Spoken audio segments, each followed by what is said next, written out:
Makam Mbah Dewi Reni Sekardadu. Lokasinya sangat sunyi, berada di area tambak. Satu-satunya kebisingan yang terdengar adalah suara deru pesawat yang lepas landas.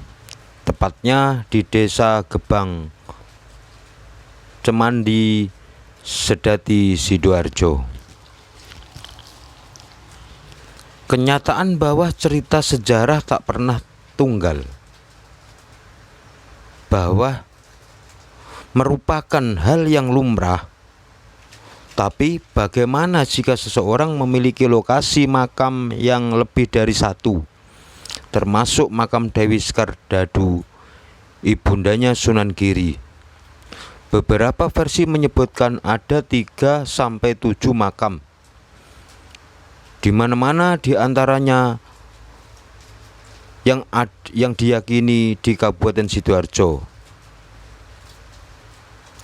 Mbah Buyut Reni Dewi Sekardadu sangat menyukai anak-anak. Menurut juru kunci secara gaib, tempat ini anak-anak tengah bermain yang diawasi oleh Buyut Dewi Reni Sekardadu sendiri. Oke, assalamualaikum warahmatullahi wabarakatuh. Selamat malam guys, bersama channel Sutresno 79, dan selamat menyaksikan kisah beliau. Dikisahkan para tentara yang kerap melakukan latihan terjun payung di sekitar lokasi makam. Mereka mengakui lokasi makam tidak bisa terdeteksi dari atas. Bahkan lokasi tersebut tampak sebagai hutan belantara. Sekelumit kisah Dewi Sekardadu dari Kerajaan Blambangan, Banyuwangi. Pada masa pemerintahan Prabu Minak Sembayu, Dewi Sekardadu sebagai putri Prabu Minak Sembayu yang cantik jelita menderita penyakit yang tidak kunjung sembuh. Segala upaya sudah dilakukan, tabib-tabib sudah dikerahkan, dan tak kunjung sembuh juga. Akhirnya sang Prabu mengadakan sayembara. Singkat cerita, dari semua peserta yang datang tidak satupun yang bisa menyembuhkan putri Dewi Sekardadu.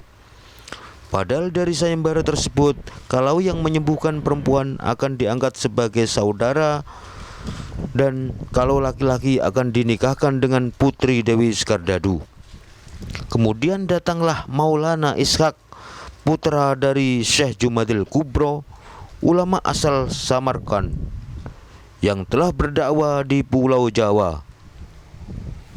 Dan akhirnya Maulana Ishaq menikah dengan Dewi Sekardadu. Namun ketegangan mulai muncul akibat perbedaan keyakinan. Intrik politik dari orang yang tidak menyukai kehadiran Maulana Ishaq pun menjadi perseteruan. Dan akhirnya Syekh Maulana Ishaq mengalah dan meninggalkan kerajaan Blambangan ketika Dewi Sekardadu sedang hamil tua. Saat putra Dewi Sekardadu lahir, petinggi kerajaan yang serakah akan kekuasaan pun menculik bayi tersebut.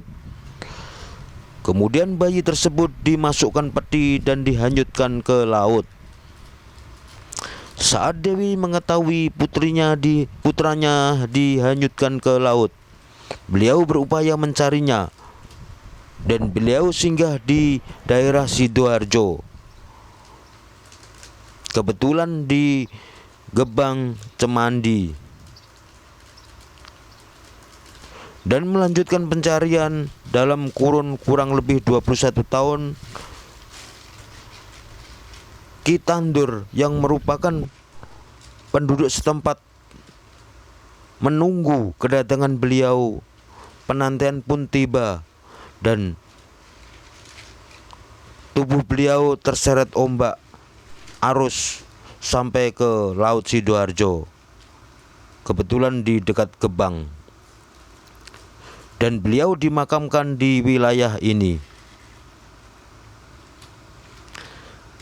Sekian cerita dari Dewi Sekardadu versi yang kita dapatkan, dan hanya Allah yang tahu kebenarannya.